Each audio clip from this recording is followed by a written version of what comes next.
మీరు చూస్తుంది I dream. నేను మీ కీర్తి, నాతో పాటు విశ్వమణి బాబు గారు ఉన్నారు. నమస్తే సార్. ఎలా ఉన్నారు సార్? సూపర్. మీరు ఎలా ఉన్నారు?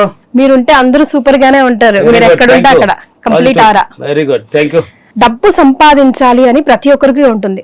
సులభంగా డబ్బు సంపాదించడం అంటే ఎలాగా? దాని సాధ్యం అవుతుందా? అవుతుంది. ఎట్లా సాధ్యం అవుతుంది? ఇప్పుడు కొంతమంది చూస్తాం సార్, బెట్స్ కడుతూ ఉంటారు. మరో 10 సంవత్సరాలు, మరో 5 సంవత్సరాల్లో అసలు చూడు ఇంకా నేను ఒక రేంజ్ లో వెళ్ళిపోతాను, నన్ను ఎవరు ఆపలేరు అని అన్నట్టుగానే వాళ్ళు ఏం అనుకుంటారో అది సాధిస్తారు. ఎట్లా సాధ్యం అవుతుంది?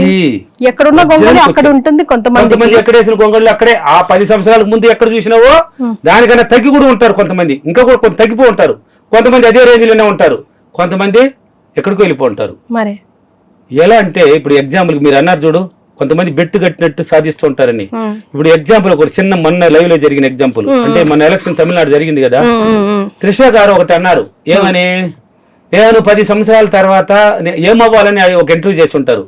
ఒక నల్ల సుడిదార్ ఏదో అనుకుంటా డ్రెస్ కూడా. నాకు ఎవరో శిష్యుడు పెట్టాడు, సార్ మీరు చెప్తారు 1,00,00,000 అని హైదరాబాద్ నుంచే నాకు వాట్సాప్ లో పెట్టున్నారు. దాన్ని చూడండి సార్, త్రిష గారు ఏమవ్వాలి, మీరు ఏం సాధించాలి, ఇప్పుడు హీరోయిన్ అవ్వాలనుకున్నారు, నెక్స్ట్ ఏం అవ్వాలంటే నేను సీఎం అవ్వాలన్నది. అవునా అని నవ్వుతో కామెంట్ చేస్తే, లేదండి 10 సంవత్సరాల తర్వాత చూడండి ఖచ్చితంగా సీఎం అవుతాను, చేతులు కొట్టి చెప్పున్నది.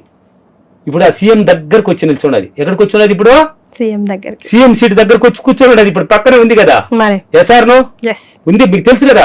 త్రిష విజయ్ దగ్గర పక్కన ఉంది. ఇప్పుడు తిరుచులు అనేది కూడా ఎమ్మెల్యేగా నిలవబోతుంది, మంత్రి పదవి తీసుకోబోతుంది కూడా. అంటే సీఎం సీట్ కి దగ్గరకు వచ్చేసింది, ఉప ముఖ్యమంత్రి అయ్యే అవకాశాలు వచ్చేసింది. అంటే ఆ థాట్స్ వచ్చి అప్పుడెప్పుడో 10 సంవత్సరాలకు ముందు పెట్టి బీజం అంటే విత్తనం వేసింది. ఎక్కడ? ఆ మైండ్ లో, ఇన్నర్ మైండ్ లో వేసింది. నేను సీఎం అవ్వాలి అనే విత్తనం నాటేసింది. అది పాజిటివ్ తోనే ఆలోచించే కొద్దీ అదే పాజిటివే ఆ నీళ్లు పోయడం అనేది ఆ మొలకెత్తేసింది. పాజిటివ్ ప్రతిరోజు ఇవ్వడం వల్ల మొలకెత్తి ఇప్పుడు కాయలు కాసేదానికి రెడీ అయిపోతున్నది. అంటే ఎందుకు చెప్పానంటే లైవ్ లో జరిగిందని, మీకు మీ ఎదురుగా అందరికి జరిగిందని యూట్యూబ్ లో పోతా ఉంది, అది చూపించారు కూడా. ఇప్పుడు అన్నారు కదా, కొంతమంది బెట్టు కట్టి 10 సంవత్సరాలకంతా నేను ఎదిగిస్తానన్న వాళ్ళు సాధించేస్తున్నారు. కొంతమంది ఎక్కడేసిన గొంగళ్ళు అక్కడే ఉన్నారు. కొంతమంది ఇంకా తక్కువలోనే ఉన్నారు. దీనికి కారణం వాళ్ళ మైండ్ సెట్టే కారణం. ఇప్పుడు బెట్టు కట్టినట్టు ఒకడు అన్నాడు చూడు, వాడు పాజిటివ్ కసి, ఆ డబ్బు మీద ఒక పట్టుదల, డబ్బు మీద ఒక కసి పుట్టింది వాడికి. ఎలాగైనా ఏంది, ఎన్నాళ్ళు ఈ పేదరికాన్ని అనుభవిస్తావు, ఎన్నాళ్ళు ఈ సాలిని జీవితాన్ని అనుభవిస్తావు, ఏదైనా కొనాలన్నా కూడా లేదు, పిల్లకాయలు ఏదైనా తీసిమన్నా లేదు, చాలి కూడా తినడానికి ఒక పూట ఖర్చు, ఏంది ఈ జీవితం అని కసి పుట్టింది వాళ్ళు. అందుకని కసితో చెప్పేసిన తర్వాత వాడు పదే ఆలోచిస్తాడు దాన్ని. ఏమని? వాడితో నేను బెట్టు కట్టేశానే, నేను పని వేసినట్టు చెప్పానే, నేను 10 సంవత్సరాల తర్వాత ఇలా ఉంటుంది చూడరా నా జీవితం అని, ఎలా అని పాజిటివ్ గానే ఆలోచిస్తూ ఉంటాడు. ఇంకా ఆ పాజిటివ్ గానే ఆలోచిస్తారు కాబట్టి ఆ థింకింగ్ అనేది బలంగా కూర్చోబడుతుంది. ఆ విత్తనం అనేది ఆ ఇన్నర్ మైండ్ లో కూర్చుంటుంది. ఆ పాజిటివ్ వాడికి అవకాశం అనేది ఆటోమేటిక్ ఏదో ఒక రూపం ఎలా ఎదగాలి, ఎలాగైనా సాధించాలి. ఇది 1 year అయిపోయింది, ఇంకో 2 years పట్టబడుతుంది అని ఒక్కొక్క మార్గాల్లో వాడికి మెట్లు ఏర్పడతా ఉంటుంది, అవకాశం ఏర్పడుతుంది, వాడు సాధించేస్తాడు. అంటే నేను అనుకోవడం వేరు, నాకు అవకాశాలు రావడం వేరు, నా వంతు ప్రయత్నం చేయడం వేరు కదా. అవును, దాన్ని ఏది కరెక్ట్ అంటారు? ఏది చేయాలి? ప్రతిరోజు కృషి ఉంటే ఋషులు అవుతారా లేదా? ఋషులు అయితే మహాపురుషులు అవుతారా లేదా? కృషి చేయాలి, నువ్వు తప్పదు. నువ్వు ఏమి చేయకనే ఊరికి అనుకునేసి కూర్చొని జరగదండి. ఇప్పుడు నేను ఐఏఎస్ అవ్వాలనుకున్నావు, ఏదో ఒక ఇంటర్లోనో లేక 10th లోనే అనుకున్నావు నేను ఐఏఎస్ అవ్వాలని. దాని గురించి ఆలోచన పెట్టాలి. ఫస్ట్ ఆలోచన అనేది విధానం పెట్టాలి. దాని మీద ఆలోచన పెట్టి దాని తగ్గ కోచింగ్స్ అనేది ఉంటాయి కదా, దాని తగ్గట్టు నువ్వు ప్రాక్టీస్ అనేది పోతూ ఉండాలి. ఆటోమేటిక్ నేను తీసుకెళ్తాది. కసి పట్టుదల ఉండాలి. నువ్వు చెప్పేసి నేను ఐఏఎస్ అవ్వాలరా అనేసి ఊరి కథలు మాట్లాడతా ఎక్కడేసిన అక్కడ గొంగడిలాగా అట్టా తిరుగుకుంటా ఉంటే ఐఏఎస్ ఆడతావు? అవలేవు కదా, ఐఏఎస్ అవలేవు కదా. అంటే ఆ కృషి అనేది జరుగుతూ ఉండాలి ప్రతిరోజు. ఇప్పుడు కొంతమంది ఉంటారు, కొంతమంది ఏదో చెప్పేస్తాం నోట్లో, ఊరికి కారు బాగా కొనేసినాడు వీడు, బాగా గొంతుడు, ఇల్లు బాగా గడిచించినాడు వీడు, 3 అంతస్తులు బాగా గట్టి 2 అంతస్తులు, అసలు తినడానికే తిండి లేదా అంటే ఆలోచన విధానాన్ని తక్కువ చేసేస్తాడు. అంటే నెగిటివ్ ఆలోచనలు రిలీజ్ చేసేస్తాడు, నెగిటివ్ గా ఆలోచిస్తాడు. కాబట్టి వాడికి ఏ అవకాశాలు కనపడవు, ఏ మార్గాన్ని సృష్టించుకోదు. సాయిబాబా పాటలను వస్తుంది, భక్తితో ధ్యానం చేయరా ముక్తితో మార్గాలు సృష్టించబడతాదని. ధ్యానం కూడా వచ్చేసింది కదా ఇప్పుడు. పవిత్రమైనది అన్నిటికన్నా ప్రశాంత్, టెన్షన్లు ఉండవు, హార్ట్ అటాక్లు వచ్చినట్టు గుండె కొట్టుకులాడుతూ ఉంటుంది, బీపీలు రేస్ అవుతుంటుంది, షుగర్లు ఇవన్నీ పోతాయండి ధ్యానం వల్ల. ఏది ఉండదండి, మైండ్ మొత్తం పీస్ఫుల్ అవుతాయి, అట్టే ప్రశాంతంగా వచ్చేస్తుంది, ఏది లెక్క పెట్టదు. కాబట్టి అలా కొంతమంది ఆలోచిస్తే ఎక్కడేసిన గొంగలు అక్కడ ఉంటారు. కొంతమంది ఇంకా దరిద్రంగా ఆలోచించే ఉన్నదాన్ని కూడా పోగొట్టుకునేసా జీరోలోకి వెళ్ళిపోతూ ఉంటారు. అలా ఉండకూడదు. కాబట్టి మనం ఆ బీజం అనేది, ఆ విత్తనం అనేది మనం సంకల్ప బలం అది మైండ్లో కూర్చోవాలి. ఆ మైండ్లో కూర్చున్నప్పుడు కసితో ఎలాగైనా, ఇప్పుడు కారు కొనాలి నేను అనుకో, లేక ఇల్లు కట్టాలి అనుకో, ఇల్లు లేదు అన్నవాడు నేను బాడిగింట్లో ఉన్నాను ఎన్నాళ్ళు ఈ ఇంట్లో తెలియదే, ఎన్నాళ్ళు ఇంట్లో ఇదే థాట్స్. నువ్వు ఎన్నాళ్ళు తెలియదు ఈ బాడిగింటేనే ఉంటుంది. నీ మాటే మంత్రం, నీ మాటే మంత్రంలో తయారవుతుంది, రికార్డ్ అవుతుంది ఎక్కడ మైండ్ లో. నువ్వు అనుకున్నది మొత్తం రికార్డ్ లో చేస్తావు. చదువుకునేటప్పుడు నువ్వు క్వశ్చన్స్ ఆన్సర్ అయిపోతే 10 సార్లు చదివితే రికార్డ్ అవుతుందే లేదా?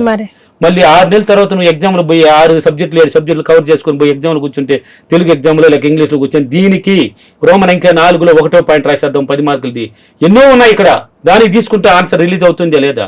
అంటే ఆ మైండ్కి ఎంత గొప్పతనం ఉంది. ఎన్నో ఉన్నా దీనికన్నప్పుడు దాన్ని మాత్రం బయట తీసుకొచ్చేసింది, లోపల నుంచే రాయరానది నీ మైండ్ ద్వారా, మనసు ద్వారా సర్రని పెన్ను పెట్టుకొని వెళ్ళిపోయింది. మళ్ళీ రెండోకి వచ్చాను, మళ్ళీ రేపు మ్యాథ్స్, తర్వాత సైన్సు, లేకపోతే సోషల్, లేకపోతే హిందీ, లేకపోతే తెలుగు. ఎలా? అంత పవర్ కలిగిన దాన్నే మనము నెగిటివ్గా ఆలోచించి అంత నెగిటివ్లో కూర్చొని పెడితే అది నెగిటివ్ పోకుండా ఇంకేముంటుంది, ఆ నెగిటివ్ రికార్డ్ అవుతుంది. కాబట్టి అలవాట్లు కూడా మారిపోవాలి. ఊరిక కసితో ఉంటేనే కాదు. ఇప్పుడు వాడు శబ్దం పెట్టాడు, నేను సీఎం అవ్వాలి అని ఆమె పెట్టిందే సీఎం సీట్ దగ్గరకు వచ్చేసి ఉన్నది. ఇప్పుడు దగ్గరలో కూడా అది ఎప్పుడు అవుతుంది తెలియదు, చెప్పలేము. ఏమో అవ్వచ్చు, దగ్గరకు వచ్చేసింది అంటే ఇంకా చెప్పింది సక్సెస్ అయిపోయినట్లు లెక్క.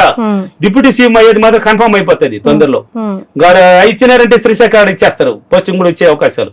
ఆమె అన్నది అయిపోయింది. అంటే దాని గురించి పట్టుదల, శ్రద్ధతో, ఓర్పుతో పోతా ఉండింది. అంటే అలవాట్లు కూడా మారిపోవాలి. అంటే ప్రతిరోజు నెగిటివ్ పర్సన్స్ కూర్చొని మాట్లాడడం, నెగిటివ్ గా ఆలోచించడం. వాడు చెప్పిన అరే అదెంత మంది అందులో కారు కొనాలంటే 1 లక్షలు, ఏంది తమాషా, ఇల్లు కట్టాలంటే ఇప్పుడు అంతా ఏం సాధ్యం. అప్పుడైతే 10 లక్షలు 4 లక్షలు కట్టేస్తున్నాం, ఇప్పుడు కోట్లు, స్థలమే కోట్లు పోతున్నాయి. అది అట్లా అప్పుడు కొంట ఉన్నవాడు అంటే ఇట్లా అనుకుంటే అప్పుడు కొనేది ఎవరు అంట, అక్కడ కట్టేది ఎవరంట. ఇప్పుడు ఉద్యోగాలు ఉన్నాయండి, ఇప్పుడు ఐఏఎస్ ఉద్యోగం ఉంది అనుకుందాం, లేక ఐపీఎస్ ఉంది అనుకుందాం, ఆడు ఉండేది 80 పోస్టులు అనుకుందాం, లక్షలాది మంది రాస్తున్నారు. 80 పోస్టులకు లక్షలాది మంది రాస్తే ఒరే మనకి వచ్చినా రాదులేరా మనం ఎందుకు అనుకుని అందరూ అనుకునేస్తారు. రాసేది ఎవరు? అందరూ అనుకుంటున్నారు ఏమని, ఎలాగైనా కొట్టాలి, ఎలాగైనా సాధించాలని. దాంట్లో లక్షలాది మందిలో సంకల్ప బలం బలంగా కూర్చున్న వాడికి మాత్రం ఆ పోస్టింగ్ వస్తుంది. వాడు సాధిస్తున్నాడా లేదా? ఇప్పుడు మనం ఐఏఎస్ కూడా పేపర్లో చదువుతుంటాం, యూట్యూబ్లో కూడా చూస్తుంటాం.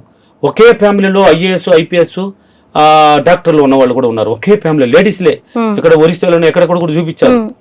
వాళ్ళు ఎలా కొట్టారు? ఒకే ఫ్యామిలీ అండి, 3 అక్క చెల్లెలు ఉంటే 3 ఆఫీసర్లే, ఒకరు ఐఏఎస్ అంటే, ఒకరు ఐపీఎస్ అంటే, ఒకటి ఎంబీబీఎస్ అంట. ఏంటండి ఇది? ఎలా? కసి, వాళ్ళు ఉన్న పట్టుదల, పేద కుటుంబం. అంటే ఆ సంకల్ప బలంగా ఉన్నప్పుడు మనకి దారి ఏర్పడిపోతుంది. మనకి ప్రయత్నం, పాజిటివ్ థింకింగ్, ప్రతిరోజు అలవాట్లు వచ్చి ఇతరుల గురించి ఆలోచించడం, ఇతరుల గురించి మాట్లాడడం, పనికిరాని విషయాల్లో జోక్యం చేసుకోవడం ఎంత ఉండదు వాళ్ళకి. ఎనీ టైం దాని మీద ఫోకస్ ఉంటుంది. నువ్వు ఏదైతే పదే ఫోకస్ పెట్టి ఆలోచిస్తావో అది నిజమవుతుంది. పెద్దవాళ్ళు తెలియకనే చెప్పారు, తెల్లవారుజామున ఏదైతే కలగంటావో అది నిజమవుతుందని. ఆ విధంగా మనం సైన్స్లో ఏమంటే ప్రతిరోజు నువ్వు నిరంతరం డ్రీమ్ అనేది ఒకటి పట్టించాలి, విజువలైజేషన్ అని పట్టించాలి. మన మైండ్కి ట్రైనింగ్ ఇవ్వాలి, దానికి ముందుగానే ట్రైనింగ్ ఇవ్వాలి. ఇప్పుడు అన్నిటికన్నా వేగమైనది ఏది? మనసు. ఇప్పుడు ఇక్కడ ఉమ్మన్నామంటే ఎప్పుడు నీ ఇంట్లో ఉంటుంది చూడు, అమ్మ అన్నమాట మనం వండిందే లేదా, చికెన్ కర్రీ మనం చేసిందే లేదా, ఎక్కడికి వెళ్తుంది? ఆ మైండ్ అనుకున్నది, మైండ్ మనసుని పంపించేస్తుంది. ఆ మనసుకి మైండ్కి లింక్ అనమాట. అంత వేగం ఉంది. ఆ వేగాన్ని మనం దాంట్లోకి దించాలి, మనం ఆ మైండ్ని దించాలి. దేంట్లోకి ఐఏఎస్లోకి దించాలి, దాంట్లో పిక్చర్ చూపించాలి, దానికి సినిమా చూపించాలి. అప్పుడు చూపించినప్పుడు డైలీ చూపిస్తూ ఉంటే పాజిటివ్గా ఉంటే అలవాట్లు మారుతూ మనం ఎప్పుడైతే ఫోకస్ పెడుతూ ఉంటామో ఆటోమేటిక్గా మనం ఒక రోజుకి ఐఏఎస్ అవుతారు. వాళ్ళు ఒకసారి ఫెయిల్ అయినారని ఇప్పుడు ఒక కానిస్టేబుల్ యూట్యూబ్లో ఇదంతా నాకు శిష్యులు పంపిస్తుంటారు, సార్ మీ థాట్స్ చాలా గొప్ప సార్ అనేసి. కానిస్టేబుల్ గుండి అవమానాలు పాలైందంట. ఎక్కడ తెలంగాణ ఎక్కడని తెలియదు, ఒరిస్సానా మహారాష్ట్ర ఎక్కడని తెలియదు, నాకు గుర్తులేదు సరిగా. అవమానాలు పాలైంది అంట కానిస్టేబుల్ గుండి. ఇది ఉద్యోగం వద్దు, అవమానం వద్దనేసి అక్కడ పక్కన పెట్టేసి ఉద్యోగం రాజీనామా చేసి పట్టుదలతో కూర్చున్నదంట ఐపీఎస్ అవ్వాలని. కానిస్టేబుల్ వచ్చి ఐపీఎస్ అవ్వాలని పెళ్ళైన లేడీ భర్త కోఆపరేట్ చేశాడంట. చేసేకాలికి సాధించుకొని ఏ స్టేషన్లో పోగొట్టుకున్నది అవమానం పడింది ఆ స్టేషన్కి ఐపీఎస్ ఆఫీసర్కి వచ్చి దిగిందంట. ఎంత గ్రేట్ అంటే అది. వేశారు కదా యూట్యూబ్లో, వదిలేరు కదా వాళ్ళ భర్తకి హ్యాండ్షాప్ చెప్తున్నారు కదా, ఆ భార్యకి ఎంత కోఆపరేట్ చేశాడు చూడు. సాధించేసింది. ఆ కోఆపరేటివ్ ఉంటే పిల్లల్ని పెట్టుకొని వీడు కోఆపరేట్ చేసినట్టు సాధించేసింది. ఎక్కడ అవమానపడేది అదే స్టేషన్కి మళ్ళీ ఆఫీసర్కి వచ్చింది. ఎంత గ్రేట్ అండి. ఇప్పుడు అందరూ అవమానం చేసిన వాళ్ళంతా చెల్లుటు కొడుతున్నారు. అది ఎలా వచ్చింది? ఆమెలో ఉన్న కసి, ఆమెలో ఉన్న థాట్స్, ఆ బీజం పడింది, ఆ విత్తనం పడింది ఎక్కడ మైండ్లో, అవత్తా అనే కూర్చున్నది, అయిపోయింది. కాబట్టి సాధించాలి, డబ్బుని సంపాదించాలి, నేను కసి, ఎలాగైనా నేను పోవాలి, ఎలాగైనా నేను కొనాలి, ఎలాగైనా నేను ఇల్లు కట్టాలి, ఎలాగైనా కార్లు పోవాలి, ఎలాగైనా బంగారు కొనాలి, ఎలాగైనా నేను లగ్జరీ జీవితాన్ని అనుభవించాలి అనే కసి నీళ్ళు ఎప్పుడైతే వచ్చిందో మొదటి మెట్టు స్టార్ట్ అయింది అని లెక్క. అప్పుడు నువ్వు కొంచెం మార్పును కానీ అలవాట్లను కొంచెం మార్చుకుంటూ మైండ్ని ప్రతిరోజు పాజిటివ్గా చేసుకుంటూ దాని మీద ఫోకస్ పెట్టినప్పుడు మార్గాలు ఏర్పడిపోతాయి. మార్గాలు ఎక్కడ ఎవరు వచ్చి ఇచ్చారు మనకి, మార్గాల అవకాశాలు ఏర్పడతాయి. కొత్త కొత్త వ్యక్తులు కూడా నీకు పరిచయం అయిపోతారు, పరిచయం చేసిస్తుంది. మీరెవరు నాకు తెలుసా, ఈ స్టూడియోలు నాకు తెలుసా నాకు హైదరాబాదే తెలియదు ఒకప్పట్లో. వచ్చేటప్పుడు ఫ్లైట్లో వచ్చా, స్టార్టింగ్ లోనే గర్వంగా చెప్పగలను దానికి. కానీ ఇప్పుడు ఎన్ని స్టూడియోలు పరిచయం అయిపోయింది. ఎంత పెద్ద పెద్ద పెద్ద స్టూడియోలు, ఎంత పెద్ద పెద్ద రాజకీయ నాయకులు అయితే, పెద్ద పెద్ద బిజినెస్ మ్యాన్లు నాకు పరిచయం అయిన దగ్గర నేర్చుకుంటున్నారు. అన్ని స్టూడియోలు తిరుగుతున్నాను. ఎక్కడో పల్లెటూరులో ఉన్నవాడిని తీసుకొచ్చింది మార్గాలు. ఈ మైండ్ చూపించింది నాకు. మైండ్ చూపిస్తుంది అంటే చాలా మంది అనుకుంటారు ఎలా మనం ఇలా చేస్తే డబ్బులు ఎలా వస్తాయి అబ్బాయి. ఇక్కడ చెప్తుంది సైన్స్. ఆ మైండ్ వచ్చి పాజిటివ్గా వచ్చినప్పుడు మార్గాలను ఎంచుకుంటుంది. యూనివర్స్ లింక్ బడి నీకు అవకాశాన్ని ఎంచిస్తుంది. ఇలా పోరా, ఇలా పోరా, ఇలా పోరా, ఇన్నర్ మైండ్ ఓపెన్ అవుతుంది. ఇప్పుడు యాంకర్ అవ్వాలని మీరు అనుకున్నారా? ఎవరన్నా పంపించారా నీకు? నేనే అనుకున్నాను. అనుకున్నావు యాంకర్ అవ్వాలని, కూర్చున్నావు లేదా? అది నీ సంకల్ప బలం అంతే. ఇంకెవరు వచ్చి దీంట్లో మధ్యలో వ్యక్తులు ఎవరు వచ్చి రికమెండ్ చేయరు దీనికి. అలాగా అనుకున్నప్పుడు ఆ ధనవంతుడు అయిపోతాడు. పాజిటివ్గా ఉండి అలవాట్లు మార్చుకుని కసితో ఉంటే అలవాట్లు మార్చుకుని ప్రతిరోజు ప్రయత్నం జరగాలి. ఈ వాడేది చెప్పినాడు వీడే చెప్పినాడు అనేసి అటు ఆలోచించినాడు అక్కడ ఎక్కడ చేసిన గొంగడు ఎక్కడ ఉంటాడు. ఇంకా నెగిటివ్గా ఆలోచించినాడు ఉన్నదాన్ని కూడా పోగొట్టుకుని జీరోలోకి వెళ్ళిపోయి పోయింది అనిపోతాడు. కాబట్టి ఉన్నప్పుడే దాని విలువ తెలుసుకోవాలి. ఉన్నప్పుడే దాని విలువ తెలుసుకోండి. నా వీడియోలు చూస్తున్న వాళ్ళు ప్రతి ఒక్కరు, నా క్లాసులు ఉన్నాయి కదా అన్ని చోట్ల, హైదరాబాద్, విజయవాడ, రాజమండ్రి, ఒంగోలు, వైజాగ్, అనంతపూర్, కర్నూలు, తిరుపతి, బెంగళూరు, పొద్దుటూరులో కూడా రామాంజీ రియల్ ఎస్టేట్ అతను పెట్టించాడు కదా, October 4 ఉంది, అక్కడ మరలా క్లాస్ జరుగుతుంది. ఆ వీడియోలో ఆ క్లాసుల్లో ఫీడ్బ్యాక్లు చెప్తున్నారు, వినండి. వాళ్ళు ఎప్పుడు ఒకప్పట్లో ఎలా ఉన్నారు, వాళ్ళ జీవితం జీరో. నా వీడియోలు చూసి హీరో అయిన వాళ్ళు పొద్దుటూరు మొన్న వచ్చింది ఫీడ్బ్యాక్. నా వీడియోలు చూసి హీరో ₹1 కోటి సంపాదించినాడంట. ఓన్లీ వీడియోలే. అకస్మాత్తుగా ధనవంతురాలు అయిందంట లేడీ. ఎలా? పాజిటివ్. నువ్వు చేసే ప్రయత్నం కరెక్ట్ గా చేయవయ్యా, నీ ముందుకు వస్తుంది అది. మరి ఈ రోజు అఫర్మేషన్ నేను ప్రతిరోజు కసితో పట్టుదలతో నా అలవాట్లను మార్చుకొని నేను ఎలాగైనా డబ్బుని చాలా సులభంగా సంపాదించి ధనవంతుడు అవ్వాలనే కోరికనే చాలా సులభంగా నెరవేర్చుకున్నందుకు, ధనవంతుడు అయినందుకు, డబ్బులకి విశ్వానికి చాలా చాలా కృతజ్ఞతలు. Thank you universe, thank you money. Be gratitude, be positive. Vishwamani Babu garu ఎప్పుడు చెప్పేది ఇదే. ధన్యవాదాలు.